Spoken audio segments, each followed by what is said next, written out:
بسم الله الرحمن الرحيم. الحمد لله رب العالمين.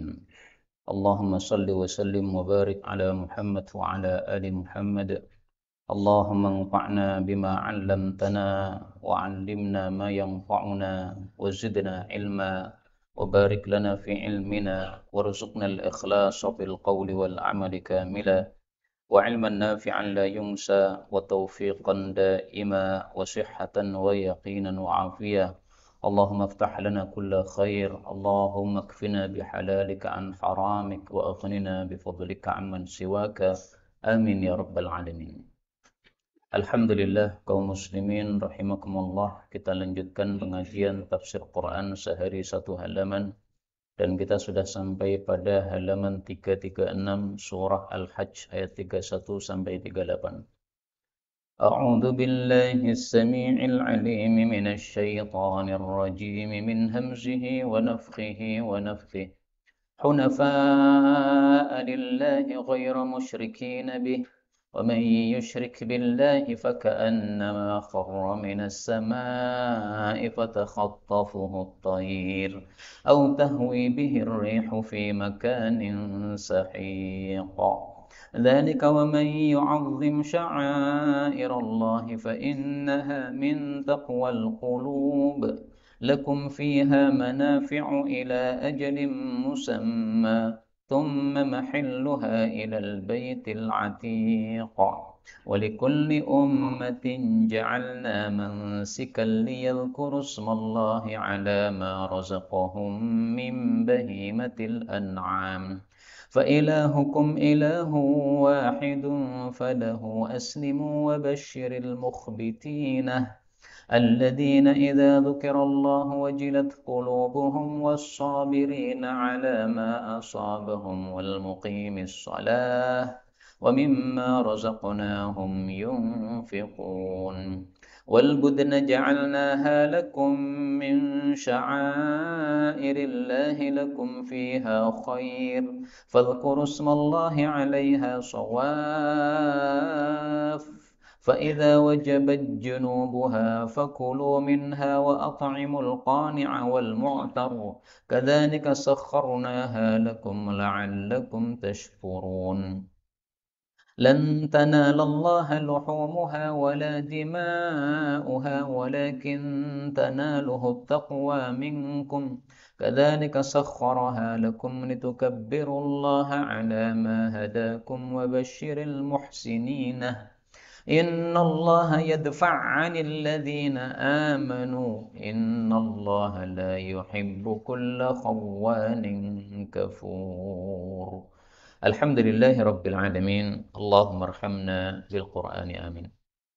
Kaum muslimin rahimakumullah, pada ayat-ayat yang kita baca ini ada beberapa kata yang bisa dibaca dua bacaan. Pertama ayat 31 fatakhtafuhu boleh dibaca fatakhattafuhu. Terjemahnya tidak berubah. Kemudian ayat 34 mansaka boleh sinnya dikasrah mansika. Kemudian ayat 36 wajabat junubuha, ini tak ketemu dengan jim, ini boleh idgham menjadi wajabat junubuha, taknya diubah menjadi jim ya, atau masuk pada jim. Kemudian ayat 37 layyanala, ya-nya boleh diganti tak, lantanala, tapi berikutnya juga harus diganti tak, walakin tanaluhu. Ayat terakhir 38 yudafi boleh dibaca yadfa'. Kemudian ain ketemu ain, ini idgham menjadi yadfa'anil ladzina. Ini semua qiraah mutawatirah yang sumbernya dari Rasulullah sallallahu alaihi wasallam. Maka semuanya bacaan yang benar. Adapun tafsirnya secara ringkas, Allah katakan pada surah Al-Hajj ayat 31. Hunafa'a, dalam keadaan ikhlas lillahi, hanya kepada Allah, yaitu bagaimana ghairu musyrikin bih, tidak mensekutukan Allah Subhanahu wa taala. Kalau nekat mensekutukan gimana? Wa may yusyrik billah, barang siapa yang mensekutukan terhadap Allah, faka'annama, maka seolah-olah kharra, dia telah jatuh minas sama, dari langit. Lalu bagaimana? Fatakhtafuhu, lalu menyambarnya at-tairu, burung atau burung-burung. Au tahwi bihir rih, atau membawa pergi terhadapnya angin itu. Pergi kemana? Fi makanin, pada tempat sahiqin, yang jauh. Kaum muslimin rahimani wa rahimakumullah, kata-kata hunafa lillah ini sambung dengan ayat sebelumnya, ayat 30, ketika Allah mengatakan fajtanibur rijsa minal awthan. Jauhilah menyembah berhala-berhala. Terus kalau tidak menyembah berhala, menyembah siapa? Nah, Allah katakan hunafa lillah, menyembah hanya ikhlas kepada Allah Subhanahu wa taala. Maka maksud ayat ini adalah marilah mengesahkan Allah, nyembah hanya Allah. Jangan seperti orang-orang kafir, mereka menyembah 7 Tuhan. Katanya yang 6 di bumi, yang 1 di langit. Atau seperti orang Nasrani yang mengatakan Tuhan ada 3, ada Bapak, Ibu, Anak. Nah, tidak seperti itu, tapi hunafa lillah. Maka tafsiran kata-kata hunafa itu adalah kalimat setelahnya, yaitu ghairu musyrikin. Jadi kapan orang itu disebut hanif? Kalau dia tidak musyrik. Maka mudah-mudahan semua kita adalah orang-orang hanif. Amin ya rabbal alamin. Kalau kita hanif berarti kita ikut Nabi Ibrahim alaihi salatu wassalam. Nabi Ibrahim dipuji oleh Allah sebagai seorang yang hanifa. Sebagaimana disebutkan pada surat Al-Baqarah ayat 135. Qul bal millata Ibrahim hanifa. Apa maksudnya hanifa? Wa ma kana minal musyrikin. Hanif itu tidak musyrik. Nah, maka ada seorang namanya Hanif. Ini mungkin orang tuanya ingin, ya, ini anak sampai mati tidak pernah melakukan syirik. Maka disebut, diberi nama Hanif. Ini adalah apa? Tafaulan, supaya dia seperti Nabi Ibrahim alaihissalatu wassalam, tidak pernah syirik kepada Allah Subhanahu wa taala. Kemudian pada ayat ini Allah menggambarkan orang yang syirik itu betapa jauhnya dia dari kebenaran, maka digambarkan seperti orang yang jatuh dari langit. Langit kan sangat jauh sekali ini. Tapi dia jatuh dari langit, tidak sampai ke bumi, sudah disambar oleh burung. Mana mungkin dapat sampai ke bumi? Nggak akan sampai. Nah, orang yang syirik itu jauhnya dari kebenaran seperti itu. Jauh sekali. Jatuh dari langit. Tidak akan sampai kepada kebenaran sama sekali. Karena sebelum sampai ke bumi, sudah tersambar oleh burung. Itu maksudnya adalah seperti ini. Maka orang yang syirik tidak mungkin bisa sampai kepada kebenaran. Nggak mungkin.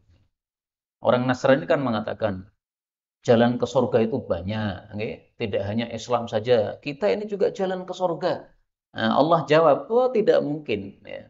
Itu seperti orang yang jatuh dari langit tadi. Nggak akan sampai. Kenapa? Karena sebelum sampai ke bumi, dia sudah disambar oleh burung. Atau dibawa oleh angin sehingga ke tempat yang sangat jauh. Nah, jauhnya ini diibaratkan jauhnya dia dari kebenaran. Tidak mungkin sampai kepada kebenaran. Kalau tidak sampai kepada kebenaran, tidak mungkin sampai surga. Maka kita orang beriman harus yakin, orang muslim harus yakin, yang bisa sampai ke surga itu hanya orang muslim. Kalau orang Nasrani, mereka menganggap dapat surga, nanti masuknya ke dalam neraka. Ini harus yakin kita. Kalau kita tidak yakin, berarti kita bertentangan dengan ayat-ayat seperti ini.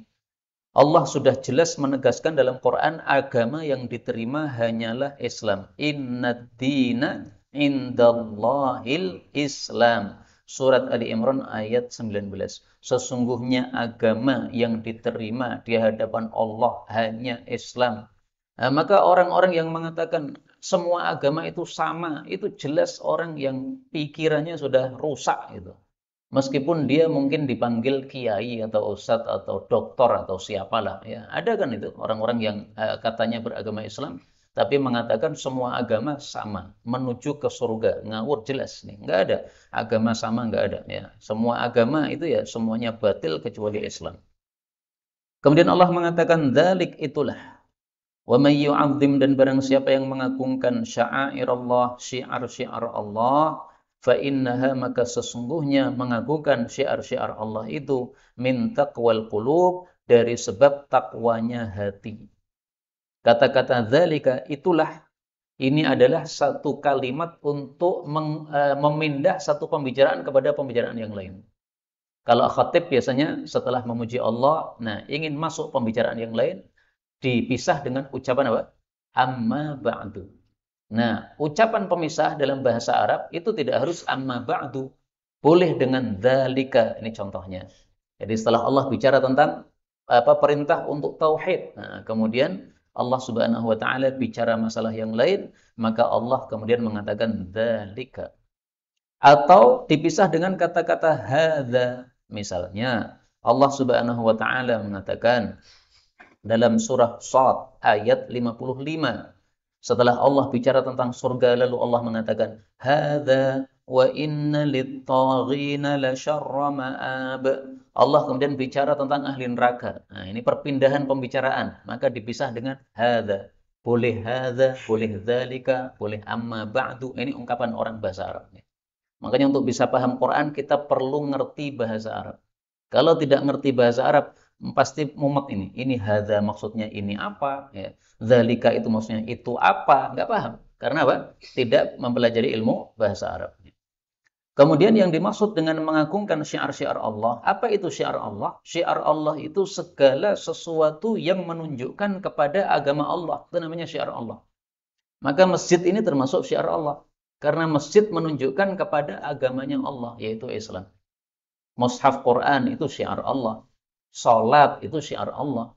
Pengajian itu syiar Allah. Tapi yang lebih inti yang dimaksud di sini, karena nanti bicara tentang penyembelihan, maka yang dimaksud syiar Allah di sini yang paling inti adalah menyembelih korban. Baik korban Idul Adha maupun korban hadyu, orang-orang yang haji. Orang yang haji, kalau mau korban, itu biasanya ontanya itu dikasih tanda darah. Jadi ontanya ini, punuknya, nah, itu digores dengan pisau. Keluar darah kan? Nah, kemudian darahnya dioleskan pada punuk tadi. Sebagai tanda, ini binatang hadyu. Nah, kalau sudah ada tanda gitu, binatang ini ditaruh dimanapun, nggak ada yang berani mengganggu. Karena kalau mengganggu nanti khawatir kualat akan dihukum oleh Allah Subhanahu wa taala. Nah, maka binatangnya orang-orang yang haji disebut sya'air juga itu karena ada tanda di situ, tanda darah pada punuknya.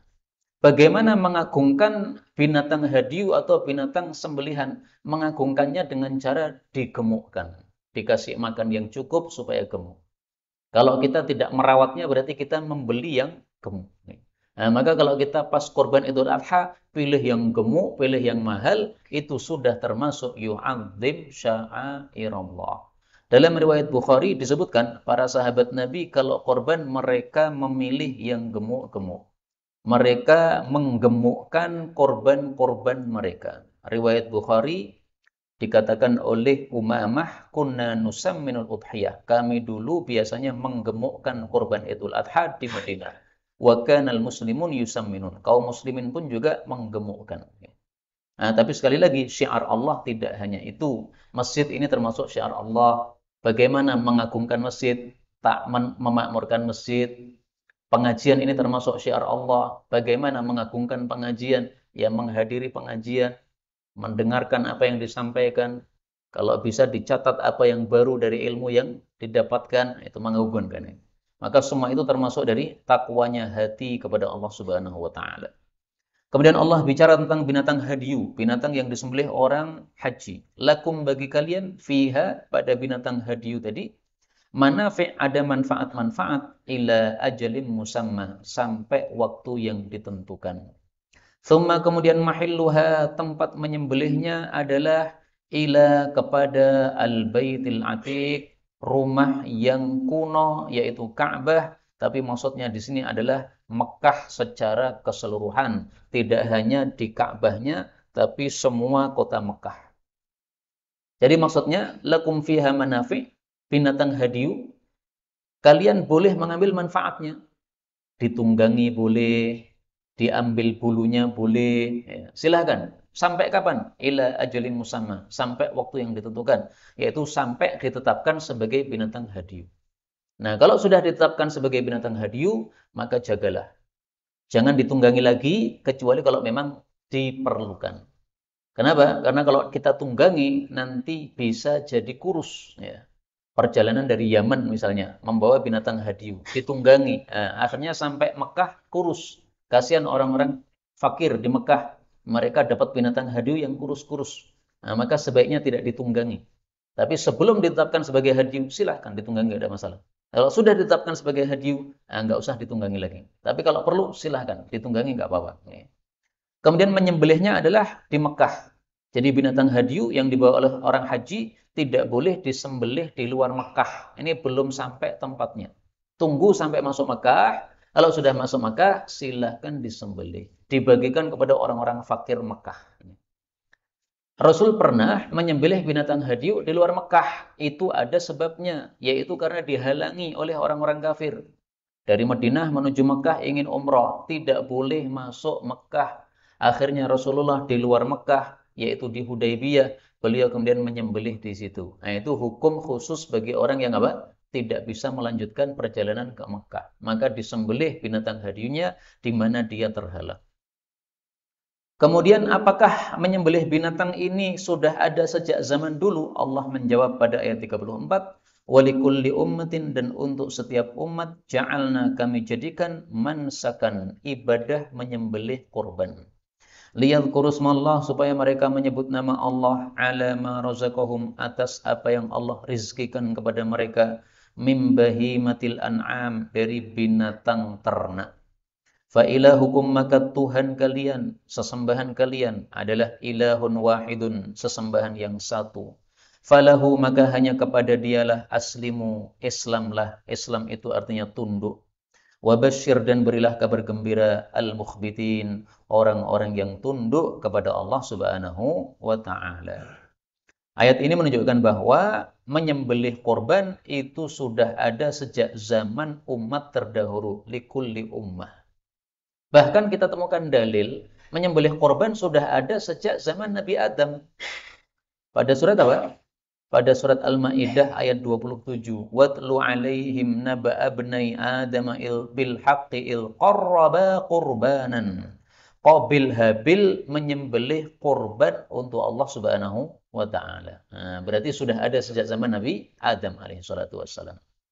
Yang dimaksud bahimah itu adalah binatang yang tidak bisa bicara. Memang binatang tidak ada yang bisa bicara. Maka disebut bahimah karena nggak bisa bicara. Jadi bahimah terjemahnya secara bahasa yang tidak bisa bicara. Adapun al-an'am, ternak, itu mencakup 3. Onta, sapi, kambing. Sehingga korban Idul Adha tidak sah kecuali salah satu dari 3 ini. Korban Idul Adha ayam, nah, itu tidak sah. Tapi boleh tidak? Bolehnya boleh, tetapi bukan korban Idul Adha namanya, ya korban biasa saja. Orang-orang pada korban, saya tidak punya duit untuk menyembelih kambing, saya punyanya duit untuk menyembelih ayam. Enggak apa-apa, silahkan. Dibagi-bagi kepada tetangga, enggak masalah, ada pahalanya. Tapi nilainya bukan korban Idul Adha, nilainya korban biasa. Boleh tidak? Boleh. Dilakukan oleh Bilal dan yang lain-lain. Nah, jadi silahkan. Yang tidak bisa korban kambing, korban apa? Ayam, nggak apa-apa. Dilakukan Bilal, nggak apa-apa, nggak masalah. Dilakukan, nggak ada masalah. Tetap ada pahalanya, ada. Kemudian Allah Subhanahu wa taala menyuruh Nabi untuk memberikan kabar gembira kepada orang-orang yang tunduk. Kabar gembira maksudnya masuk surga. Nah, maka mudah-mudahan semua kita masuk surga tanpa hisab, tanpa adab. Tapi kita harus mukhbit, Pak, tunduk, Pak. Nah, supaya kita mengerti, kita termasuk orang yang tunduk atau tidak, gimana? Nah, kita baca ayat berikutnya, 35. Ini ciri-cirinya orang yang tunduk sama Allah. Ciri pertama, alladzina, orang-orang yang idza dzukirallah, apabila disebut Allah, wajilat qulubuhum, takut hati mereka kepada Allah Subhanahu wa taala. Ini sifat pertama. Apa maksud ayat ini? Menurut para ulama, maksud ayat ini adalah orang ingin berbuat maksiat, kemudian diingatkan, nggak boleh, itu maksiat, dosa. Nah, kemudian dia berhenti. Nah, itu berarti sudah termasuk wajilat qulubuhum. Contohnya yang disebutkan pada hadis riwayat Bukhari Muslim.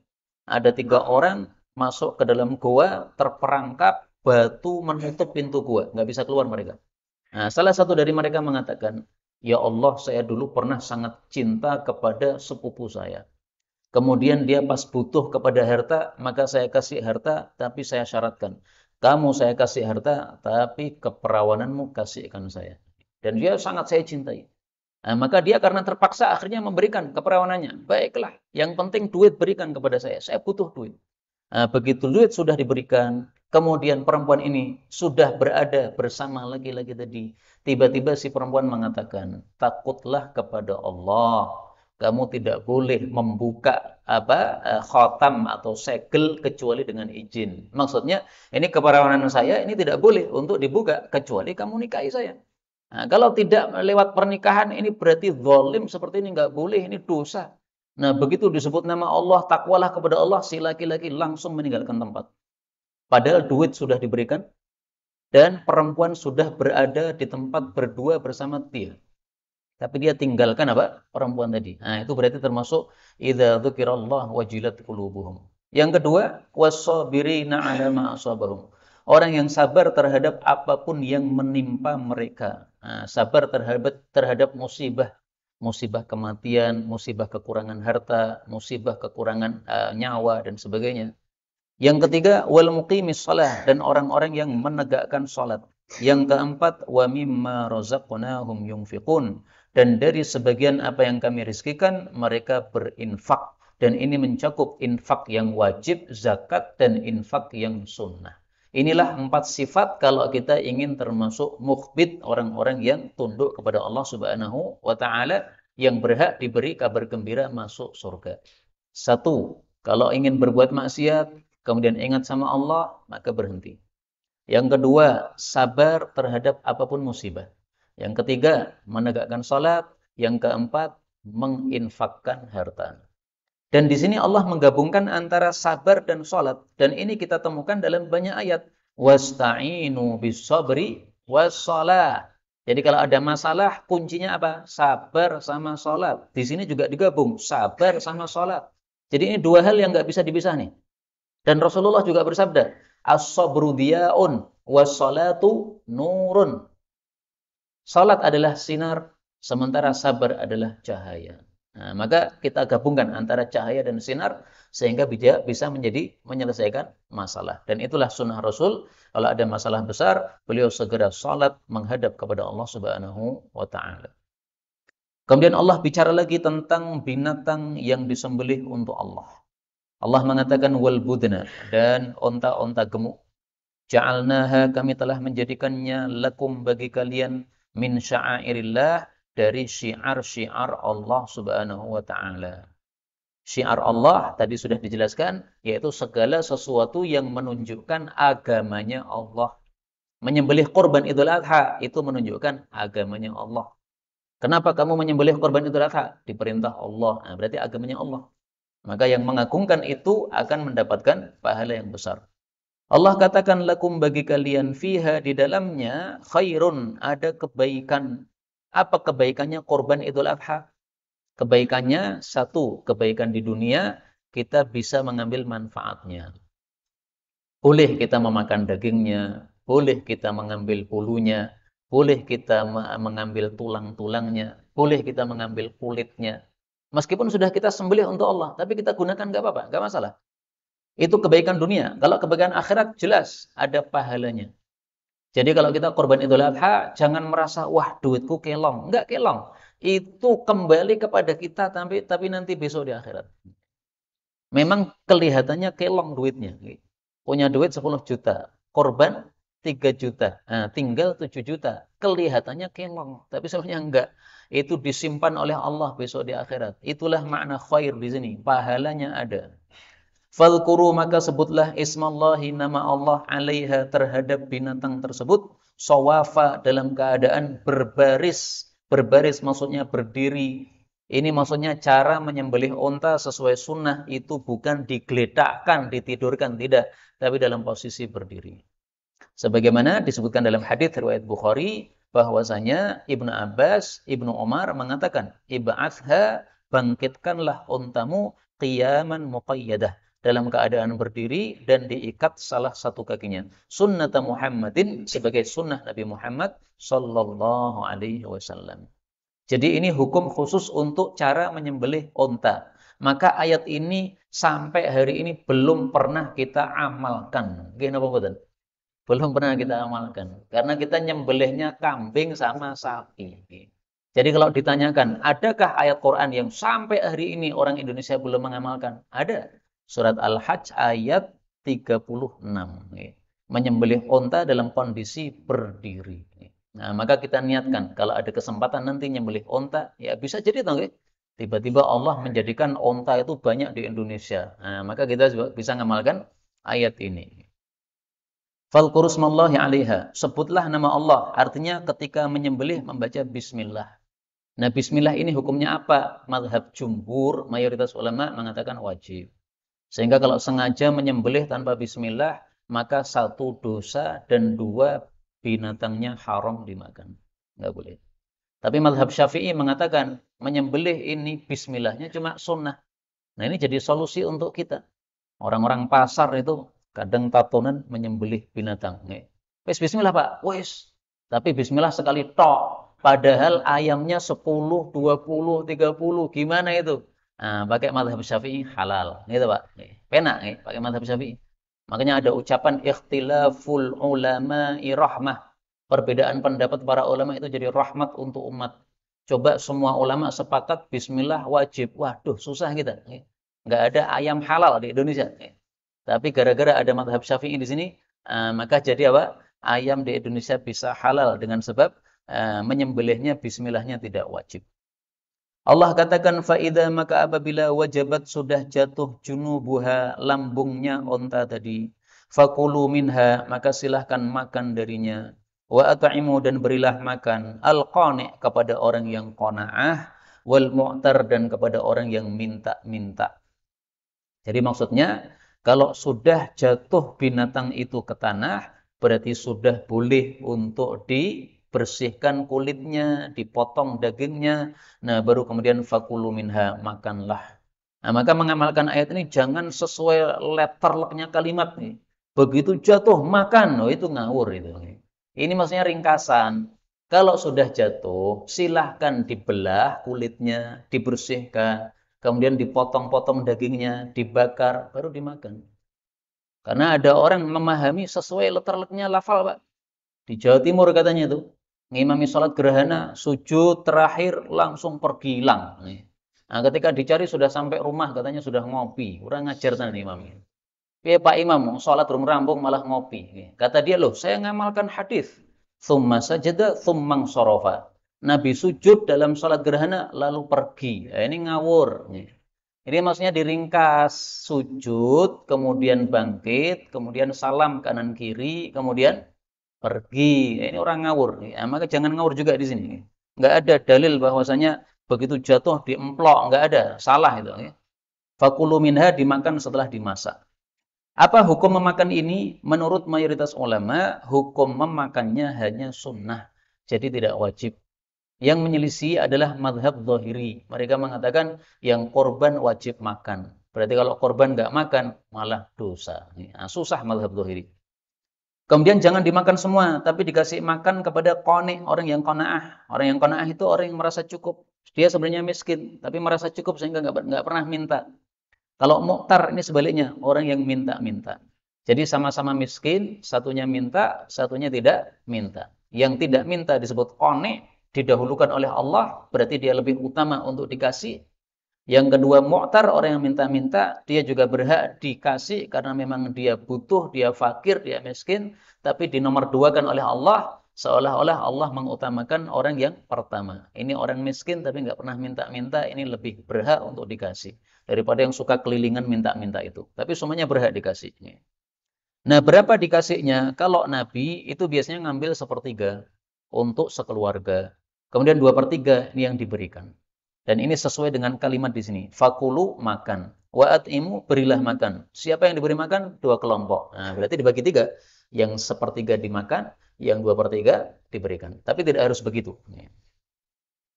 Kemudian Allah katakan, kadzalika seperti itulah sakharnaha, kami menundukkan binatang itu lakum bagi kalian, la'allakum supaya kalian itu tashkurun, bersyukur kepada Allah Subhanahu wa taala.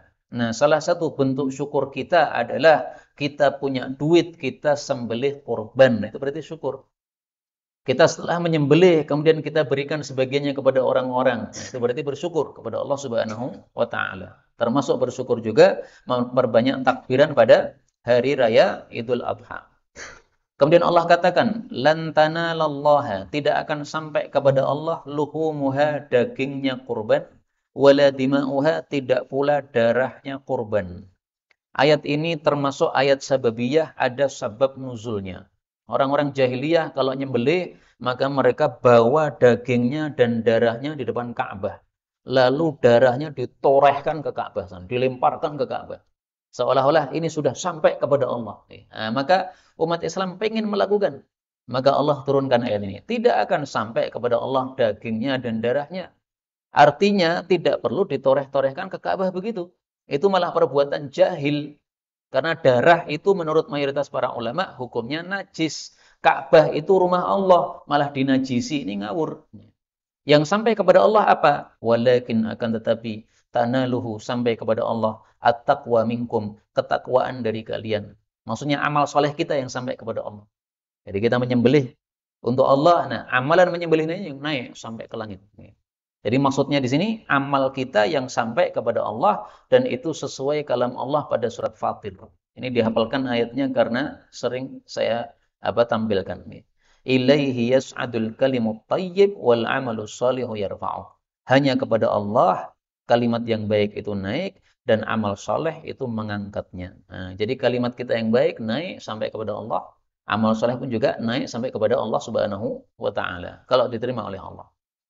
Kadzalika seperti itulah sakharaha Allah menundukkan hewan itu lakum bagi kalian litukabbirullah supaya kalian bertakbir kepada Allah ala ma hadakum atas apapun yang Allah berikan hidayah kepada kalian wa basyir dan berilah kabar gembira al muhsinin orang-orang yang berbuat baik.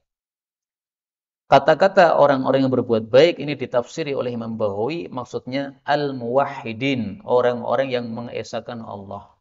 Jadi yang berhak mendapatkan surga hanyalah orang-orang yang mengesahkan Allah. Yang tidak mengesahkan Allah tidak berhak dapat surga. Meskipun kita punya dosa-dosa, tapi yang penting mati tidak punya syirik. Itu insya Allah aman. Karena Rasulullah SAW menyampaikan hadis qudsi, Allah mengatakan, "Lau annaka ataitani biqurabil ardi khataya." Kalau kamu datang kepada Allah dengan dosa sepenuh bumi, kemudian berjumpa Allah yaitu mati tanpa syirik, maka Allah pun akan menerimamu dengan ampunan darinya. Maka mudah-mudahan semua kita diampuni oleh Allah, masuk surga tanpa hisab, tanpa adab. Amin ya rabbal alamin. Terakhir, Allah mengatakan innallaha sesungguhnya Allah itu yudafi' membela 'anil ladzina amanu orang-orang beriman. Kalau yudafi' artinya membela. Tapi kalau yadfa' itu menolak. Maksudnya menolak keburukan orang-orang kafir dari orang-orang beriman. Jadi ini janji dari Allah. Bahwasanya kalau ada orang-orang kafir ingin nyerang kaum muslimin, Allah akan menolak serangan tersebut. Nah, maka ayat ini tolong diingat-ingat. Maka kalau ada PKI mau bangkit lagi di Indonesia, tenang. Karena innallaha yadfa'anil ladzina amanu. Allah pasti akan menolak keburukan orang-orang kafir terhadap orang-orang beriman. Tapi syaratnya kita harus beriman. Kalau kita tidak beriman, maka tidak ada janji ini. Tapi kalau beriman kepada Allah Subhanahu wa taala, siapapun mau menyerang kita, Allah akan tolak. Kemudian Allah katakan innallaha sesungguhnya Allah la yuhibbu tidak menyukai kulla khawanin setiap orang yang senantiasa khianat, kafurin yang senantiasa kufur. Yang dimaksud khianat ini adalah khianat terhadap amanah yang diberikan oleh Allah. Apa itu amanah yang diberikan oleh Allah? Semua kewajiban Islam itu amanah dari Allah. Salat itu amanah dari Allah. Zakat itu amanah dari Allah. Puasa Ramadan itu amanah dari Allah. Ibu-ibu disuruh memakai jilbab itu amanah dari Allah. Nah, yang tidak melakukan amanah dari Allah itu berarti khawan, khianat. Maka orang-orang kafir itu orang-orang yang khianat karena tidak pernah salat, tidak pernah zakat, tidak pernah puasa. Dan mereka kafur karena mengkufuri nikmat Allah Subhanahu wa taala. Maka orang beriman hendaklah mengagungkan perintah-perintah Allah sehingga tidak termasuk orang yang mengkhianati amanah dari Allah dan mensyukuri nikmat Allah sehingga tidak termasuk orang yang kafur. Inilah yang dapat disampaikan betul dari Allah. Kalaupun ada salahnya fa astaghfirullahal azim li wa lakum walhamdulillahi rabbil alamin.